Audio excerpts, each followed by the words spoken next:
1408 में ईस्वी में इब्राहिम सर्की द्वारा निर्मित कराई गई अटाला मस्जिद जौनपुर के अन्य मस्जिदों के लिए आदर्श है।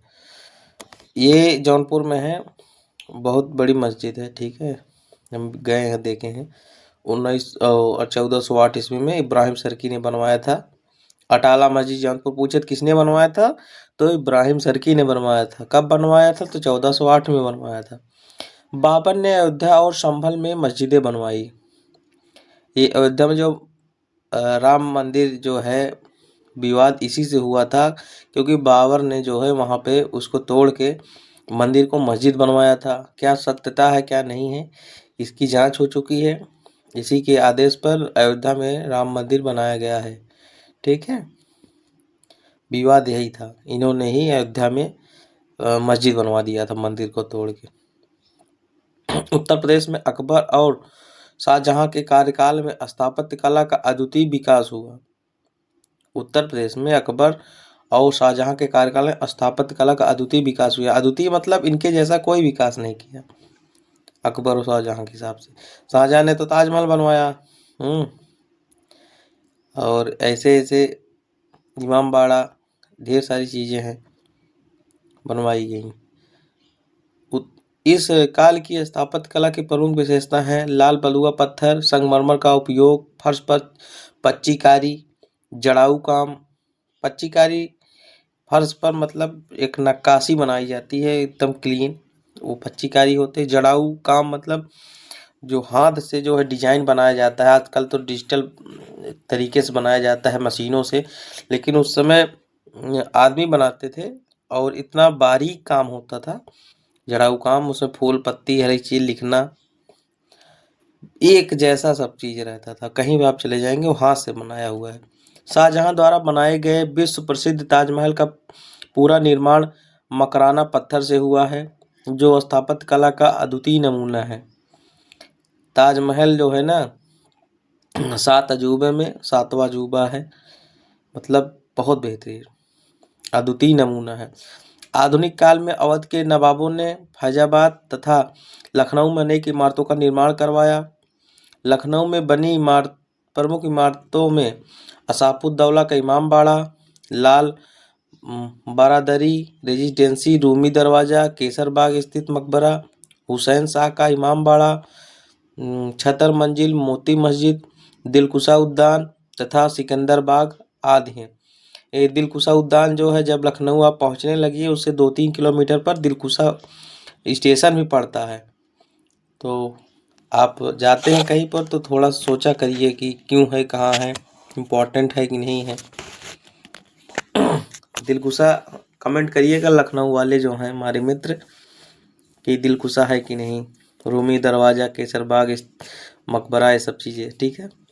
लखनऊ में बनी इमारतों की विशेषता: स्वर्ण छतरी वाले गुम्बद, मेहराबदार कमरे, द्वार पर मकराकृत आदि हैं। आसूफउद्दौला द्वारा बनवाए गए बड़े इमामबाड़े के मेहराबदार हॉल विशुद्ध लखनऊ कला का नमूना है। ऐसा माना जाता है कि यह विश्व में अपने ढंग का सबसे बड़ा हॉल है, अपने ढंग का सबसे बड़ा हॉल है। चलिए आते हैं चित्रकला पर। चित्रकला मध्यकाल में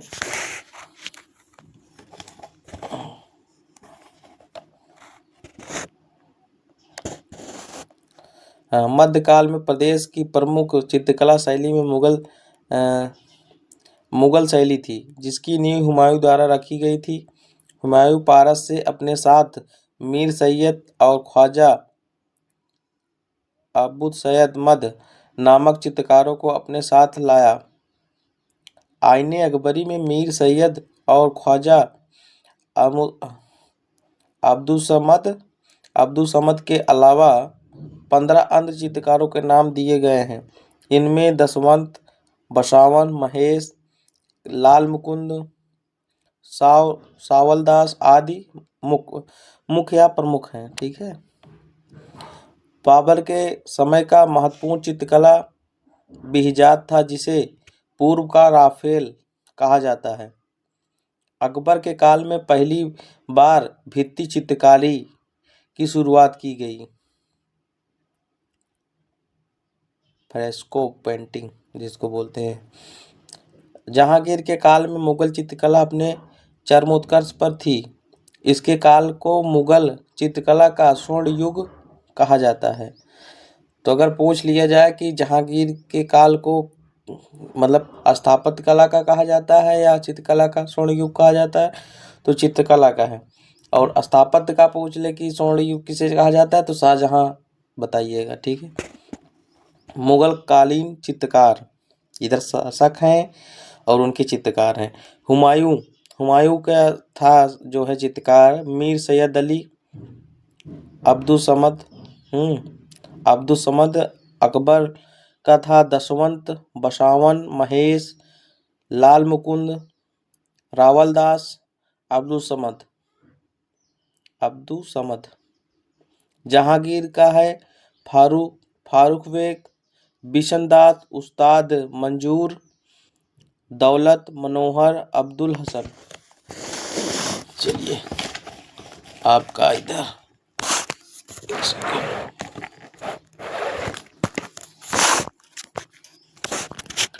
ये लास्ट होने वाला भी।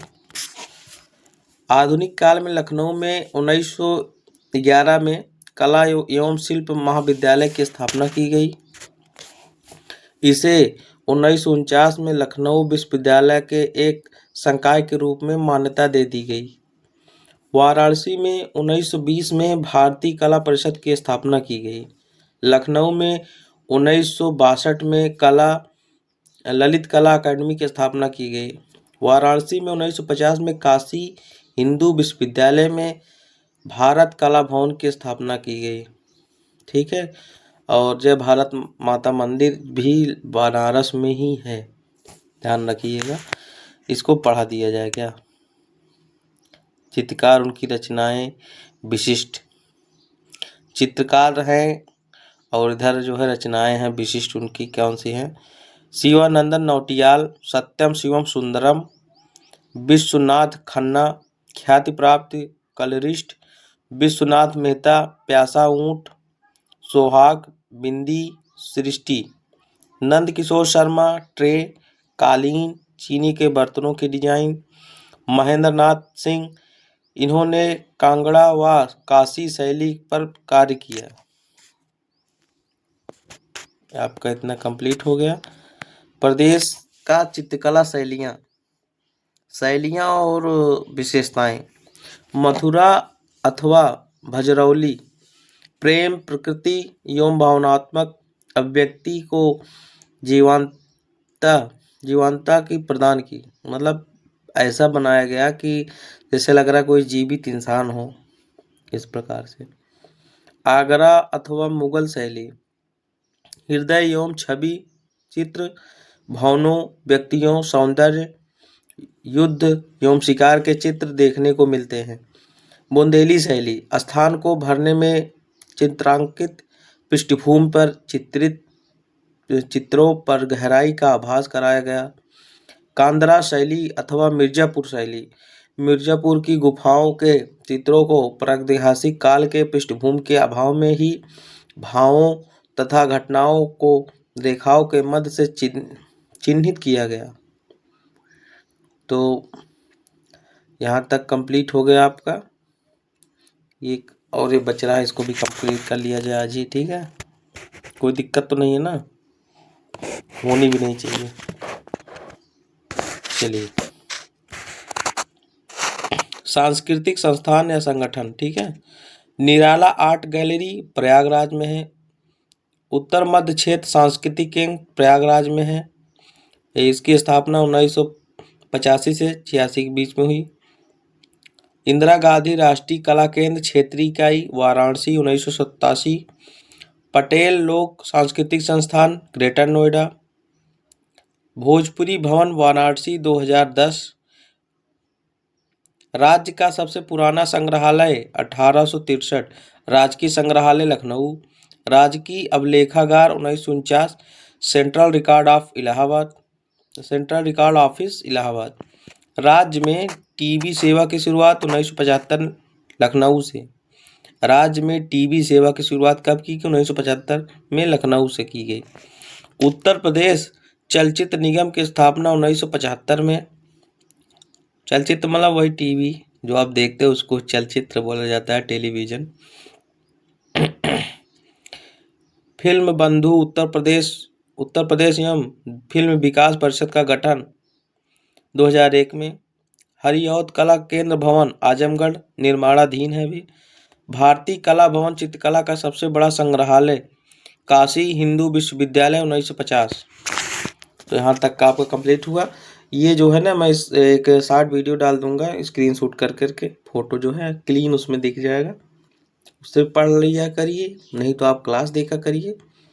कुछ न कुछ तो 1-2 नंबर बेनिफिट होगा ही, जहाँ इंपॉर्टेंट रहेगा मैं बता दिया करूँगा।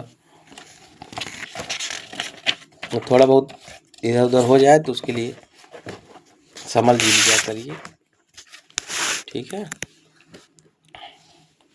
चलिए अभी हम लोग इसको कंप्लीट ही कर देना भाई, बार बार क्यों।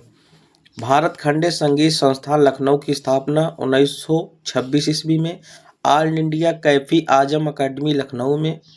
प्रयाग संगीत सम्मेलन इलाहाबाद की स्थापना हुई थी 1926 में। प्रयाग संगीत सम्मेलन ये जो है सिविल लाइन बस अड्डा जो है उससे आधा किलोमीटर पर ही है। आप जाएंगे वहाँ पे तो वहाँ संगीत के बारे में सब कुछ है। अगर आप संगीत अच्छा, आपको गाना अच्छा लगता है तो ठीक है। राज्य ललित कला अकेडमी लखनऊ की स्थापना हुई थी 1962। उत्तर प्रदेश संगीत नाट्य अकादमी लखनऊ की स्थापना हुई थी, लखनऊ में है मतलब, 1963 ईस्वी। रविन्द्रनालय नाट्य केंद्र लखनऊ की स्थापना हुई थी 1964 में। भारतीय नाट्य अकादमी ये भी लखनऊ में है की स्थापना 1975 में हुई थी। अगर भारतीय चलचित्र पूछ लिया जाए या टेलीविजन शुरुआत कब हुई थी तो उत्तर प्रदेश में तो 1975, और भारतीय नाट्य अकादमी तो 1975 और लखनऊ में है, ठीक है। राष्ट्रीय कथक संस्थान लखनऊ की स्थापना 1988-89 में हुई। जनजाति एवं लोक कला संस्कृति संस्थान लखनऊ 1996 ईस्वी में। कला एवं शिल्प महाविद्यालय लखनऊ की स्थापना 1911 ईस्वी में। कला एवं शिल्प महाविद्यालय लखनऊ की स्थापना 1911। भारतीय या राष्ट्रीय लोक कला परिषद वाराणसी 1920 ईस्वी में। अयोध्या शोध संस्थान अयोध्या की स्थापना 1986 में। जैन विद्या शोध संस्थान लखनऊ की स्थापना 1990 में। इस प्रकार से उत्तर प्रदेश की संस्कृति, स्थापत्य कला, चित्रकला, मुगल काल, प्राचीन काल से गुप्त काल से लेके मतलब आपका मुगल काल, मध्यकाल, आधुनिक काल, सब कुछ मैं बता दिया इसमें। जो जो इम्पोर्टेंट है एक बार पढ़ लिया करिए अपने से भी, और कोशिश करा करिए प्रीवियस ईयर के क्वेश्चन लगाइए, तो जो मैं पढ़ा रहा हूँ आपको एहसास होगा कि हाँ यहाँ से भी क्वेश्चन बनते हैं, ठीक है। आपका नेक्स्ट चैप्टर रहेगा उत्तर प्रदेश में प्रमुख बोलियाँ, ठीक है। इसका वीडियो शाम तक आ जाएगा। चलिए थैंक यू सो मच, तैयारी करते रहिए। All the best. Like comment करिए, शेयर करिए, सब्सक्राइब कीजिए। Thank you so much.